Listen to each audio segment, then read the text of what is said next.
All right, Patrick, I know that your favorite time of year is that time each year in the spring when the NFL schedule, the Viking schedule comes out and you sit down and just start crunching it, going through it. So, what are your thoughts about the very exciting 2023 schedule? They got more late night games than I thought they would. What, five of them or something? Five. And I would say that you start 1-1.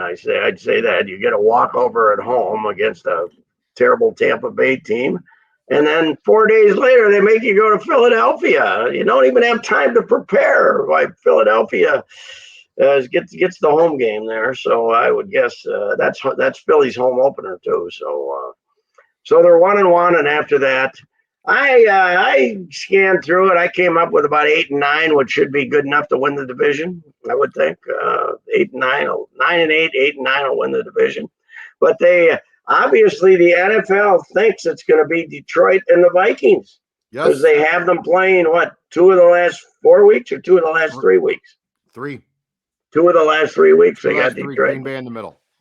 So they obviously think it's going to come down to the Lions and the Vikings. Of course, it's always dangerous to expect good things from the Lions because generally speaking, whenever you expect good things from them, they go in the tank or somebody gets hurt or something. So, but those were the things I noticed, I guess.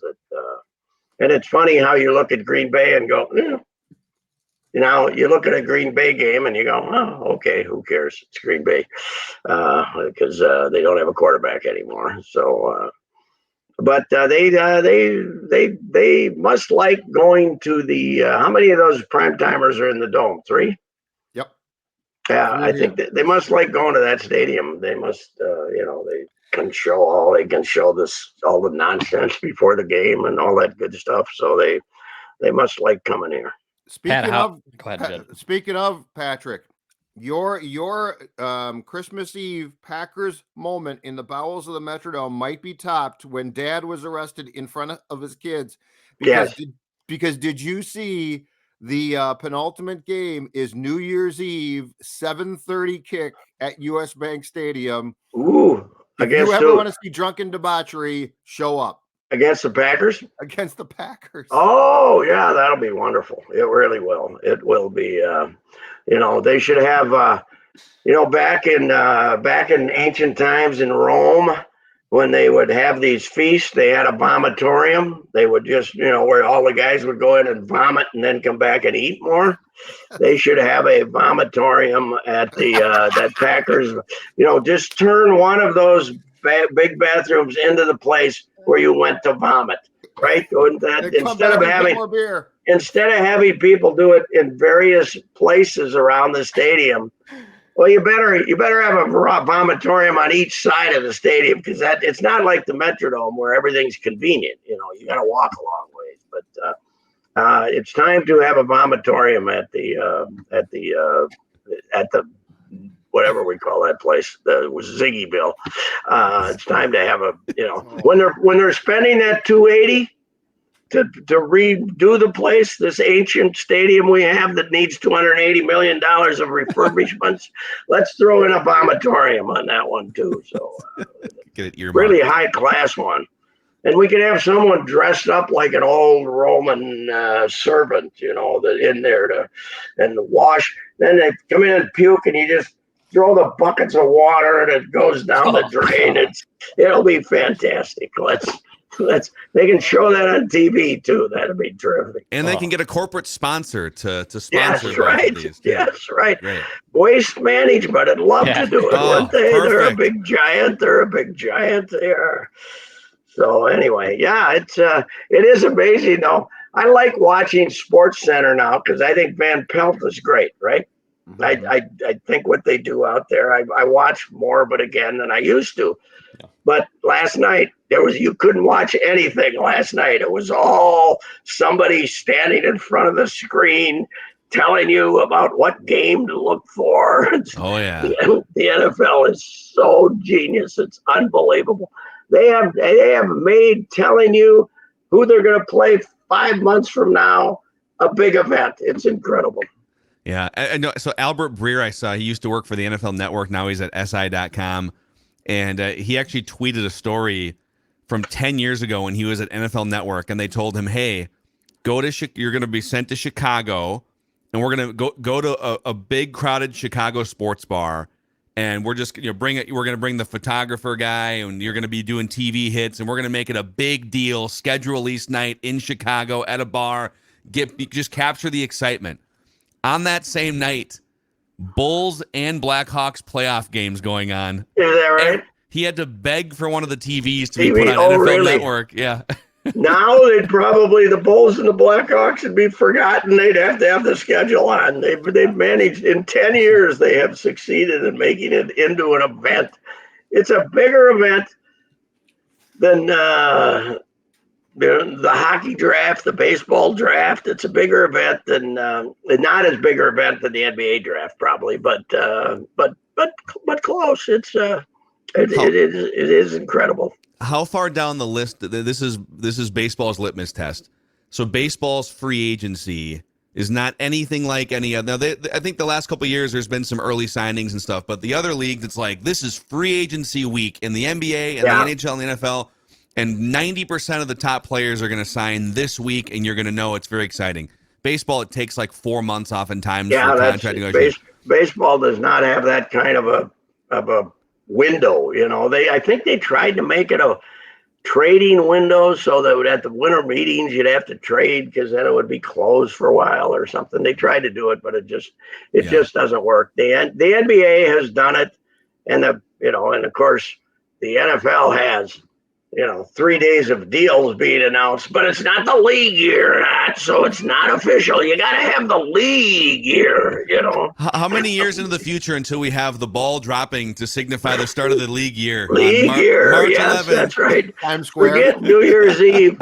League year. Yeah, I love the league year. Then I also love Ryan Seacrest hosting the NFL Happy New Year. It's March 11th. And the other thing I always like is they have to protect. You don't hear that as much, but you used to have to hear they have to protect the shield. That was one of my favorites.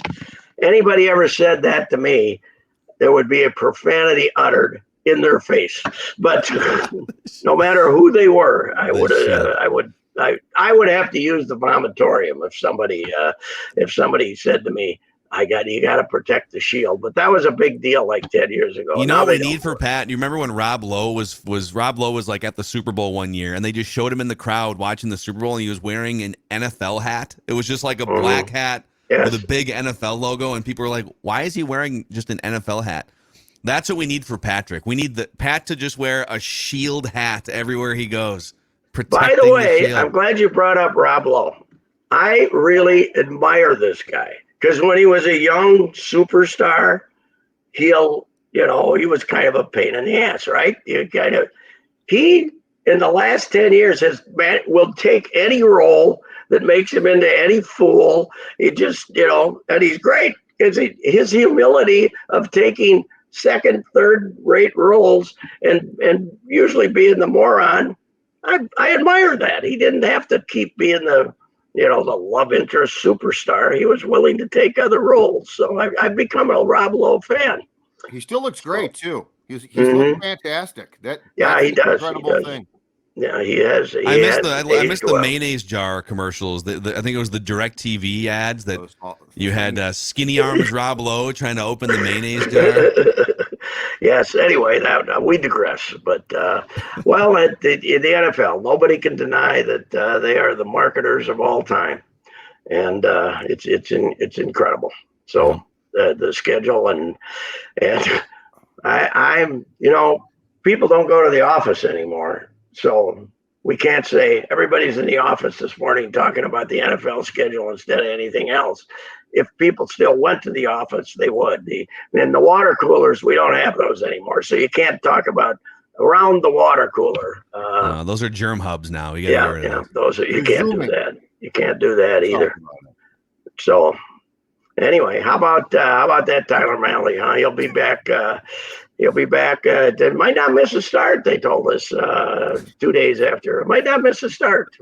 He might Wow. might just need to bump him by a day, and then they can Mhm. slide him back in there. So they wind And up it- and they it wind up sounds getting like- nothing out of him because he's not under team control. He's That's a free the key agent, here. which is good.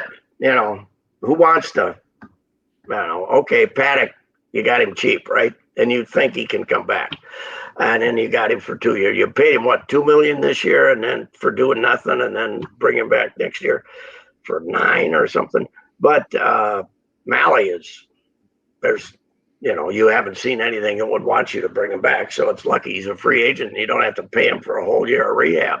But reading through the quotes, it sounds like he had the option of not having Tommy John on trying to pitch again, which might have been the Twins' preference. Although I saw the quote, then his quote from the doctor was, if you come back and pitch with this, you'll go 2 starts and then you'll have the same problem again. So they're trying to say these two things are unrelated. I don't believe it.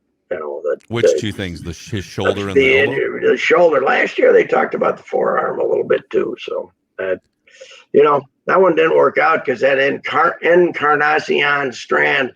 I'm not too worried about Steer, the infielder that's playing third for him.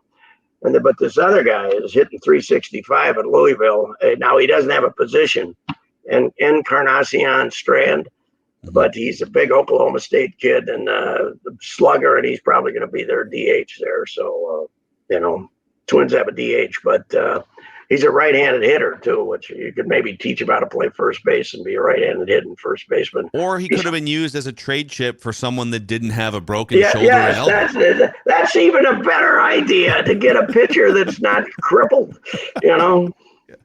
God almighty. Everybody keeps bringing up Sam Dyson. I got to say, the statute of limitations is passed on Sam Dyson. Okay, that was 4 years ago, right? 2019. By the way, I looked it up. Sam was with the Tijuana Toros last year and pitched okay with Fernando Rodney. He and Fernando Rodney were teammates. Wow.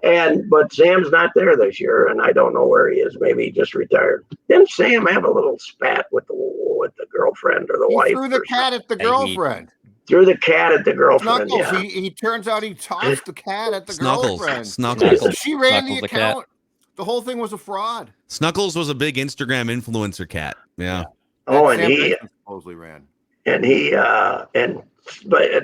threw the cat at her to get more business on the Instagram account. No. Turned out he was just a raging a-hole. Yeah. We all thought he's a great pet lover. He didn't care about the pet. If the moral of the story here is, if they have had any arm trouble in the last 2 years, don't trade for them, right?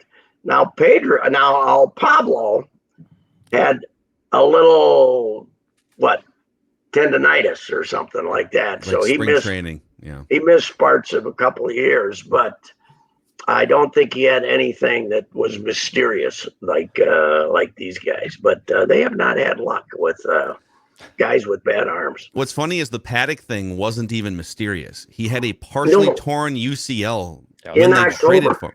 In October, and they gave it. Okay, as it turned out, they were right about Taylor Rogers. Right, it didn't look like it when he had 17 saves in the first 2 months or something. But the fact that they put $6 million into the deal. They gave San Diego $6 million to make that trade. Who's doing this? Who's approving of these? I mean, and obviously Falvey is, but they gotta look at the medicals better, or I don't know what. But God Almighty, you can't just keep giving up players for these guys. Yeah. But hey, nice win yesterday. And you know who battled his tail off? Bailey Ober battled his tail off because he did not have that breaking ball was not going like that. It was kind of going like that. And but he got him out, and I think he's a tail battler. That's what I think he is. A tail battler. Who else was a tail battler? Brock Stewart was a tail battler too. But he's been all right. I'm trying to think now, if this is real, if this guy becomes valuable, when's the last? They've had a few of these guys who just were journeymen who went around and then all of a sudden had an effective year for them. I'm trying to think of I'm trying to think of our last one of those. There's some. I think you've hit on something. We need to make official rules for battling your tail off. Yes, right. You know what? So like one example would be you get knocked around in the first inning for a little crooked number, but then you hang tough and complete 5 innings, maybe 5 1/3, and you weather the storm a little bit. That's battling your tail off. You don't have your best stuff, maybe. You can't throw your secondary pitch for a strike, but you still wind up going 6 innings. Over with 6, yeah. How about the stat? What is this doing to us, to our Rocco theories? The Twins starting pitchers lead the major leagues in innings pitched. What is this doing to our theories here? It's a wholesale change. Last year, 162 games, only 10 times did a starting pitcher go 7 innings. It's already happened 8 or 9 times for the staff in the first month and a half of the season. And over the way he was throwing yesterday, they wouldn't have hung with him for 6, normally, because he was not sharp at all. But the battling your tail off thing is it's very difficult in pitching to battle your tail off while you're throwing the fire out of the ball. You can't, because Bailey wasn't throwing the fire out of the ball, which meant he had to battle his tail off. Yeah, right? Those are two resistant forces, I think. Yeah, it's grinding, right? So like in puck, they grind, you grind, and in baseball, you battle your damn tail off. Carlos got a hit though. Big one. Now, hey, by the way, you know what the event of yesterday was? And I don't know if anybody made a big deal about this, but that base hit Joey Gallo had to right field, he hadn't had one of those in 5 years. That ground ball. Yeah. Did you see it between first and second? Yeah. There would have been a guy standing there. He hasn't had one of those hits till the shift started. I'm sure. Did you see? I don't know if anybody got the quote, but Gallo and Conger were laughing when he got to first base. And you got to know Gallo said something like, I haven't got one of those bleepers in 5 years, because it was right where the second baseman was standing, because it was only 6 feet away. It was in the shallow hole, and then they would have had the shortstop in second base position. So, congratulations, Joey. That might keep you over 200 for the year. You might get a couple of those. And Correa didn't get up to 100, but he didn't get up to 200, but he did win the game for him. So that was good. I'm trying to find if I'm just looking at like left-handed batting averages this season here. So versus, let's see here. It's not huge. It's not huge. It's not a huge difference. I heard that. You know what? I heard this was a week ago, and I was listening to MLB radio, and one of their stat heads was on. They're getting more line drive hits because the second baseman is not standing out 30 feet out in the outfield. There's more, catch it, even more than the ground ball. There's more not screaming line drives, but more loopers out over the infield. They're now base hits, which they weren't. Okay, so last year, left-handed batters, and I've got it split into versus righties versus lefties, but left-handed batters hit 239 and 225 against righties and lefties. So 239, 225. This year, it's up to 245. Oh, that's good. And 238. So you've seen and you got to think, because hitting in general is down. Hitting is teams are. The Twins are hitting 220, and we're not even embarrassed. So a lot of the averages are down. I think the fast pitching has had maybe a bigger effect on hitters than it's had on pitchers. Yeah. Although Dick and Justin yesterday were trying to make it sound like the Malley got caught up in the epidemic of pitching injuries and some people are trying to blame it on the pitch clock. No, fellas, he had a bad arm when they traded for him. Okay. Yes, they screwed up. So, and it's okay to acknowledge the truth. The Twins took a couple big risks on injured pitchers. I'm sure they did. So I'm sure they were aware to some extent, and they decided it's worth the risk, and it backfired. Not on state-run TV. That's not. Now, I think we all applauded them that they made moves on August 2nd. But in retrospect, what were we trying to accomplish? What were they trying to accomplish? Winning the Central. Okay. Then what? Win a playoff game. Yeah, win a playoff game, but it's not like, ooh, if we add these two pitchers, we're going to win the damn thing. It's not. There was never that feeling with this club. That's for sure. So, maybe it gave you a better chance when you're down 0-2 to win game 3 and win a playoff game. Maybe that. Okay, here's the question. Both of you guys, all three of you, are they a better team than they were last year? Yes. I think they are too. Yes. I think they are. Because they have three pitchers. Pitching. It carries you. I think they are, but they need at some point they need a Royce Lewis or someone to jolt. Yeah, they need somebody to be a hitter.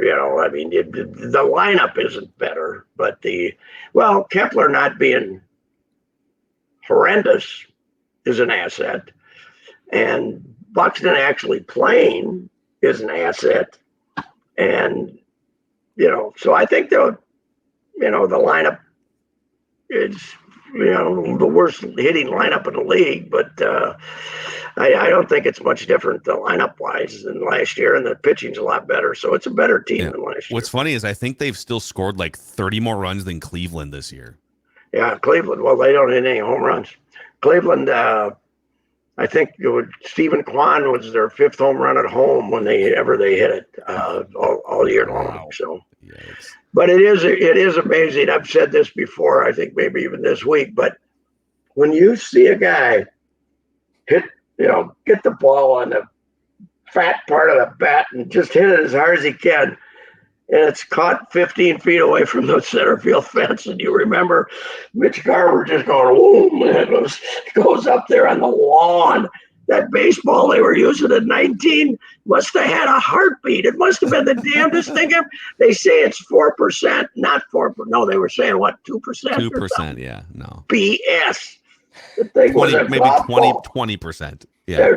There's Gallo the other day. He hit one good and it hit off the thing. If you would have hit it 4 years ago, it would have been out on the sidewalk, out on by the statues. It was amazing what they were using back then, and we were saying, "Wow, yeah, the baseball's kind of lively." It was like it was alive,